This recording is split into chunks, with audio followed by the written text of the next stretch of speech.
কিয়ামতের দিন নবী সাল্লাল্লাহু আলাইহি ওয়াসাল্লামের কাছে কোরআনে আছে, ফাকাইফা ইদা জিনা মিন কুল্লি উম্মাতিন বিশাহিদ ওয়া জিনা বিকা আলা হাউলা'i শাহীদা।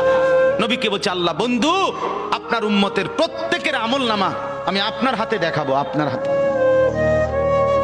আপনার সামনে পেশ করব, আপনি দেখে কথা বলবেন আমার কাছে। সুপারিশ আপনি কইরেন, মানা নাই, কিন্তু আপনি দেখা করবেন। রাসূলুল্লাহ সাল্লাল্লাহু আলাইহি ওয়াসাল্লাম যদি হাসরের ময়দানে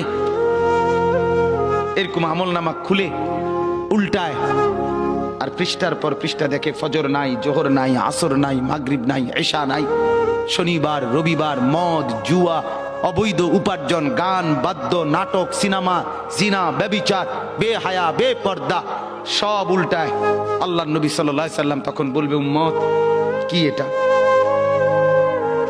উম্মত আমার 23 বছরের এত চোখের পানির কথা একবারও মনে হয় নাই, কি আনছো এটা আমারে?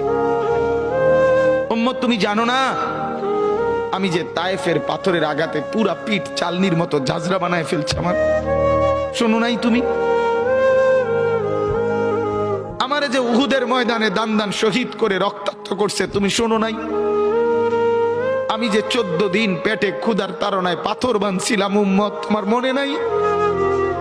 একবারও শোনো নাই আমার ক্ষুধার কষ্ট, আমার পিঠের ব্যথা, আমার দাঁতের ব্যথা, আমার কাঁধে 2টা কড়া ঢুকে গেছে উম্মত?